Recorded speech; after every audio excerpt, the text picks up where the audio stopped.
Pessoal, hoje estamos encerrando o nosso rápido panorama sobre a história da Grécia na Antiguidade, ingressando aí naqueles que são chamados períodos clássico e helenístico. Como nós observamos com vocês, o primeiro momento que nós analisamos foram os chamados tempos homéricos. Dentro dos tempos homéricos, a gente analisou o povoamento da Grécia e também a comunidade primitiva, a chamada civilização gentílica. Com a desintegração do Gênus, nós damos origem ao chamado período arcaico grego. Esse período arcaico se caracteriza pelo desenvolvimento das póleis, pelo desenvolvimento das cidades-estados. Nossos alvos foram Atenas enquanto modelo, Esparta enquanto exceção. E agora chegamos a este último momento da Grécia como uma região independente na antiguidade, chamado período clássico, que vem a ser caracterizado pelo quê? Vamos então dar uma primeira olhadinha no nosso resumo. Nós temos que verificar que o período clássico grego se caracteriza justamente pelas chamadas guerras médicas, hegemonias e imperialismos dentro da Grécia na antiguidade. Essas guerras médicas, hegemonias e imperialismos trazem para nós um problema sério a ser considerado. Qual é esse problema? A utilização de termos e de conceitos muito atuais para serem aplicados à história da Grécia Antiga. É o caso de hegemonia, é o caso de imperialismo. Portanto, como é que nós devemos entender estas duas palavras? No caso da Grécia Antiga, como você pode observar agora de novo no nosso resumo, virá a ser hegemonia, uma influência que uma cidade exerce sobre outra, e imperialismo, a intervenção de uma cidade sobre outra. Traduzindo, vamos ver se a gente consegue traduzir isso para vocês em termos de história contemporânea. Se você pensar, por exemplo, nas relações Brasil e Estados Unidos, você vai saber que a relação Brasil e Estados Unidos é uma relação de hegemonia americana. O americano exerce influência sobre o Brasil. Agora, em relação ao Vietnã, por exemplo, os norte-americanos adotaram uma postura imperialista. Eles interviram. A mesma coisa com a antiga União Soviética. Hegemônicos com relação ao leste europeu, eles praticaram algumas atitudes imperialistas, intervindo, por exemplo, Primavera de Praga, Afeganistão e assim por diante, tá? Então é essa a diferença. Hegemonia, influência, imperialismo, intervenção. Isto posto, nós então agora temos que considerar esses três fatores, guerras médicas, hegemonias e imperialismos, dentro do período clássico. Começando pelas guerras médicas. Todo final de ano, aquela listagem de respostas que são dadas na FUVEST. E muitas vezes, quando se pergunta o que são guerras médicas, muita gente responde que eram guerras por falta de médicos na Grécia Antiga. Gente, pelo amor de Deus, não tem absolutamente nada a ver com médico.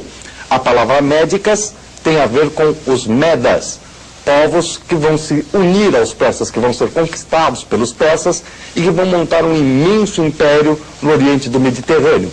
Como a gente pode observar aqui dentro do nosso mapa. Como você pode observar, a construção de um enorme império que vai abarcar aí boa parte do Antigo Oriente. Uma boa parcela do Antigo Oriente será dominada por esse conjunto aqui que nós conhecemos pelo nome de Império Persa. Veja só, saindo daqui, ocupando Mesopotâmia, eles virão para o Oriente Próximo, para a região da Ásia Menor e também aqui para a região do Egito. Como você percebeu, a montagem do Império Persa está seguindo aquela lógica que nós apontamos para vocês na primeira aula, o controle do Mediterrâneo Oriental. E você observa que o controle deste Mediterrâneo Oriental inclui, obviamente, os nossos velhos conhecidos, os gregos. Ou seja, os persas vão se lançar contra a Grécia mais cedo ou mais tarde. E graças à própria atitude dos gregos, será mais cedo do que possa parecer. Qual a razão, então, das chamadas guerras médicas? Trata-se de um entrechoque imperialista entre gregos e persas pela posse do Mediterrâneo Oriental, como a gente pode observar no nosso próximo resumo. Você vai reparar, então, que o entrechoque imperialista, portanto, um entrechoque de intervenções entre gregos e persas, irá levar ao conflito pela posse do Mediterrâneo Oriental e, obviamente, pela posse daquilo que nós conhecemos pelo nome de Jônia, aquelas colônias que eram formadas ali no litoral da Ásia Menor. Mais amplamente, portanto, você estará pensando na conquista daquele que é o chamado Mediterrâneo Oriental. Isto posto, nós então vamos ver os persas tentando invadir a Grécia por duas vezes. Na primeira vez, os gregos vencerão os nossos amigos na famosa Batalha de Maratona. Da segunda vez, os persas lançarão um enorme exército, vencerão os espartanos em Termópilas, mas acabarão derrotados em duas batalhas, a Batalha de Salamina e a Batalha de Plateia, mais uma vez expulsos dos territórios gregos. Ora, terminada as guerras contra os persas, terminada esta segunda incursão persa, que muitos chamam de Segunda Guerra Médica ou Segunda Guerra Pérsica, uma cidade havia se destacado muito das demais, Atenas, que então fez uma proposta, a proposta de tentar levar a guerra até os persas, montando, portanto, assim uma liga da qual ela assumiu a hegemonia, a chamada Liga ou Confederação de Delos. Paralelamente, como você pode observar aqui no nosso próximo resumo, você vai ver Esparta, uma cidade que também se destaca aí no conjunto das cidades gregas, montando a sua própria liga hegemônica, a chamada Liga do Peloponeso. Então, olha lá, gente. Atenas, Liga de Delos, hegemonia ateniense, Esparta, Liga do Peloponeso. Essas duas ligas, que começam hegemônicas, vão começar a adotar posturas imperialistas. É o que nós vamos acabar reparando no momento em que você tem Atenas liderando a guerra contra os persas, vencendo os persas e depois forçando todas as cidades a continuarem dentro da Liga de Delos. Este momento transforma a liga hegemônica numa liga imperialista, justamente porque a partir deste momento nós temos Atenas mantendo a sua liga através de intervenções, obrigando os países a continuarem mandando tributos, poros, etc. Você tem Atenas no esplendor da sua cultura. A cultura ateniense está justamente neste momento no famoso século de Péricles, a idade de ouro ateniense, a majestosa cultura grega chega ao seu máximo exatamente nesse momento. Mas justamente porque o ateniense intervém, ele vai acabar intervindo também nos assuntos da cidade de Esparta. Em função disso, você vai ter o entrechoque imperialista entre a Liga de Delos e a Liga de Peloponeso, a Liga ateniense e a Liga espartana, gerando, portanto, aí a pior guerra que a Grécia Antiga poderia ter assistido um dia na sua vida, a chamada Guerra do Peloponeso.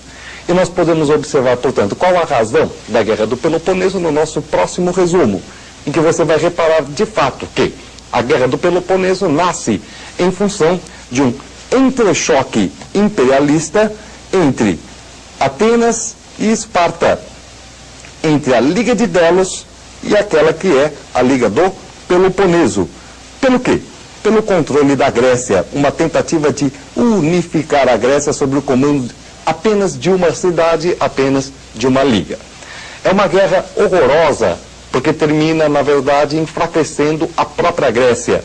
10 anos de batalhas, de corridas, um atrás dos outros, etc. As duas cidades enfraquecidas, até que Esparta dá uma grande sorte, acaba vencendo a Liga Ateniense e impõe, a partir daí, o término da Liga de Delos, o término do imperialismo ateniense e começa o seu. A partir deste momento, veja como a Grécia realmente descamba. Veja para o nosso próximo resumo, justamente o que acaba acontecendo a partir do momento em que Esparta assumiu o comando, terminada a Guerra do Peloponeso. Primeiro, uma das grandes consequências é o enfraquecimento de toda a Grécia. Por que toda a Grécia enfraquece? Justamente pelo fato de que todas as cidades gregas se veem envolvidas. Esparta assume uma postura imperialista, ou seja, o segundo grande imperialismo da Grécia, só que não tem condições para isso. Lembra-se dos problemas dos escravos gregos, dos escravos espartanos. De repente, o imperialismo espartano sempre tem um problema de conter os seus próprios escravos. Em função disso, contra ela acabou se rebelando uma cidade pequena, mas que ganhou importância graças ao fato do espartano estar tentando ser imperialista, a cidade de Tebas. Tebas se levanta contra Esparta, com o auxílio dos persas, e consegue derrotar a cidade de Esparta, impondo seu imperialismo. Mas, gente, quem é Tebas para se impor a Esparta e Atenas? Justamente em função disso, atenienses e espartanos se coliram para derrotar os tebanos. Os tebanos acabam derrotando, por incrível que pareça, os atenienses e espartanos. Só que o seu general, o general Epaminondas, acaba falecendo no meio da batalha e o tebano resolve abandonar o seu imperialismo. Os gregos, então, terão agora o controle de quem? do ateniense, do coríntio, do espartano, do tebano. Não. Nós vamos apenas agora ver que uma outra potência, situada ao norte da Grécia, cujo nome é Macedônia, vai intervir, aproveitar-se do enfraquecimento das cidades gregas e tomar conta da Grécia. É a intervenção da Macedônia que vai acontecer através de uma grande batalha. A Batalha de Queroneia, que vai ser vencida pelo rei da Macedônia, então, Filipe II. Mas mais importante que o nosso amigo Filipe II, rei da Macedônia, será o filho dele, o famoso Alexandre Magno. Alexandre Magno montará um império às avessas. Os persas tentaram conquistar a Grécia, mas no fundo serão os gregos liderados pelos macedônios que haverão de conquistar a região da Pérsia. Ao comando de Alexandre Magno cabe, portanto, a grande campanha que nós podemos observar aqui pelo nosso mapa. Repare que de repente nós temos o nosso amigo Alexandre saindo lá da antiga Grécia, saindo da Grécia, entrando aqui, conquistando a região do Oriente Próximo, Egito, e avançando aqui para a região da Pérsia. Ele chega praticamente até o Indo e faz um enorme império, império esse que, na realidade, não vai ser importante pela sua extensão geográfica, mas pelas consequências que isso trarão para a evolução da cultura e da civilização grega.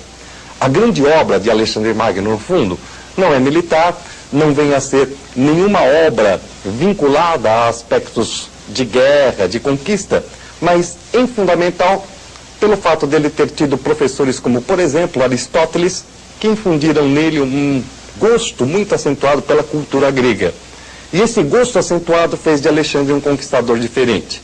Ele funda cidades por onde passa, diversas Alexandrias, entre as quais a mais famosa até hoje existente no Egito. Ele permite que os povos conquistados continuem com o mesmo tipo de civilização, cultura, religião, e, portanto, ele promove o casamento também entre gregos e orientais, gerando, a partir daí, aquilo que nós chamamos de civilização helenística, a fusão da cultura grega com a cultura oriental. Principal legado de Alexandre Magno, uma das coisas mais importantes para a montagem da nossa civilização até hoje.